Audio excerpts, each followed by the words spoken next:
राधे राधे दोस्तों, आपका स्वागत है आपके चैनल जिसका नाम है भारत की कहानियाँ। आज हम आपको सुनाने जा रहे हैं एक कहानी जिसका नाम है राजकुमारी की अम्मा। राजकुमारी की अम्मा, हाँ यही नाम है हमारी काम वाली का। असली नाम तो कभी पूछा ही नहीं। नाम कुछ तो होगा उसका, पर हमें भी उसके नाम की कभी ज़रूरत ही नहीं महसूस हुई। आखिर हमें तो काम वालियों से हमेशा अपने काम से ही मतलब रहता है। जल्दी जल्दी झटपट सरपट भागती सी आती, अपनी बेटी के साथ काम निपटाती। अभी दूसरे घर में भी जाना है, इतनी जल्दी ही ठीक से बैठ भी ना पाए, 2 मिनट को सुस्ता भी न पाए। कुछ मुंह में गया नहीं, कोई सुध-बुध नहीं, बस काम निपटाने की जल्दी। बातें भी खूब बनाती थी। उसी लटपट झटपट में घर परिवार की 2-4 बातें भी कहती जाती। 6 लड़कियां हैं, 3 ब्याही दी, अपने अपने घर की होई गई।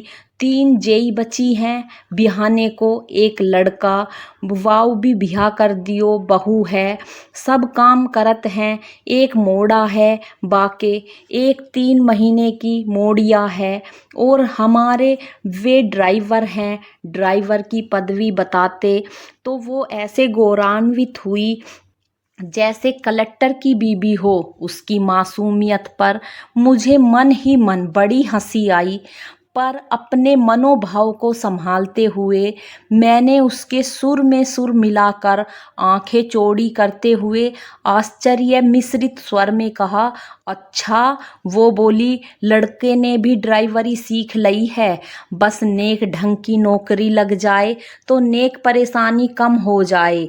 मैंने आश्चर्य से पूछा, लड़का कुछ कमाता नहीं है, फिर बीवी बच्चों का खर्चे कैसे चलाता है?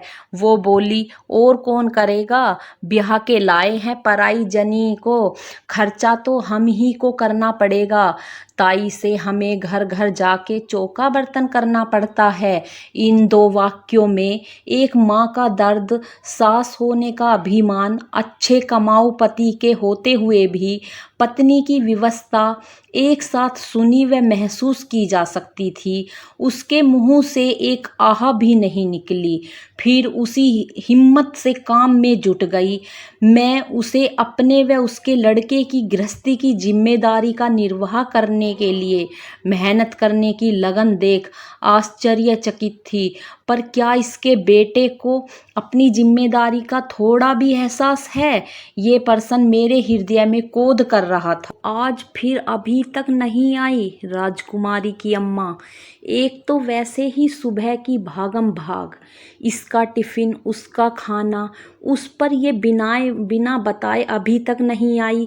यही बुदबुदाती मैं जल्दी जल्दी अपने काम निपटाने लगी। अब नहीं आई तो बर्तन झाड़ू पोछे से भी निपटो। औरतों की सच में बड़ी आफत है। तभी दरवाजे से लगभग हाँफती दौड़ती सी वो घर में घुसी। बिना मेरे कुछ पूछे ही बोलना शुरू हो गई। अरे वो क्या बताएं, हम तो बड़े परेशानी में पड़ गए। कल से नाती को तेज बुखार आए गयो। अभी बहू के संग जाई के दवाई दिलवाई के आए रहे हैं। पहरे गए, कुछ पैसन का इंतजाम करो। फिर डॉक्टर घर गए, बाने बड़े अस्पताल में भर्ती कराने को कही है। अब कहाँ से लाएं इत्तो पैसों? अब कुछ कोठियन में एडवांस लेने पड़े, कुछ कर्जा वर्जा लिए। अब मोड़ा की जान को बचाए हैं। काय भाभी, जैसे उसकी परेशानियों के आगे मेरी सब परेशानियां गौन हो गई। मैं उसकी समस्या सुन अपनी समस्याओं को भूल गई। अरे क्या हुआ बच्चे को? जरूर सर्दी लग गई होगी। तुम लोग ध्यान तो रखते ही नहीं बच्चों का। अरे नहीं भाभी, बहुरिया काम में लगी रहत है। जे लड़की हमारी ऐसी है, न बाकी काम में मदद करत है न बच्चे को पकड़त है। हमारे संग काम पे कभू आत है, लड़त रहत है। बहुरिया से पड़ोस वालियों के ठिंगा बैठ के गप्पे करत है। अब बिहा के पराए घर जाएं तो भाभी ही काम आए या पड़ोस वाली थोड़िया। अब केसुहू थोड़े पैसन का इंतजाम करन है। जैसे जैसे उसकी जुबान चल रही थी उतनी ही तेजी से बर्तन धोती जा रही थी। मैं भी अपने काम को निपटाते हुए उसकी बातों को सुनती जा रही थी और उसकी समझदारी की भी दात दे रही थी। जो अच्छे अच्छे पढ़े लिखे घरों की महिला भी जो समझदारी दिखा नहीं पाती अपनी बहुओं के प्रति, ऐसा भाव इस काम वाली में। राजकुमारी की अम्मा, अरे कहाँ रह गई ये? 2 दिन हो गए, न कोई खबर न छुट्टी कह गई। बस इन लोगों की यही खराबी है, बिना बताए घर बैठ जाती हैं। अब काम करूं या इंतज़ार करें?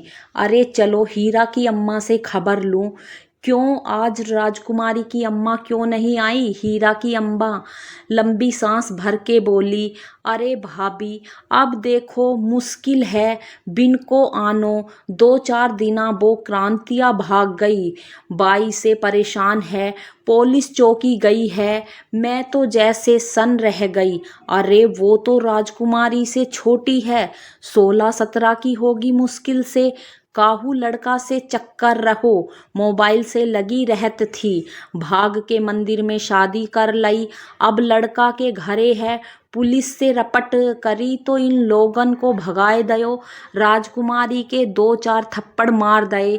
बोली जाए सब पता होए। बै क्रांति के आधार कार्ड दिखाए दयो। बामे उम्र 18 है तो पुलिस ने इन लोगन को भगाए दियो।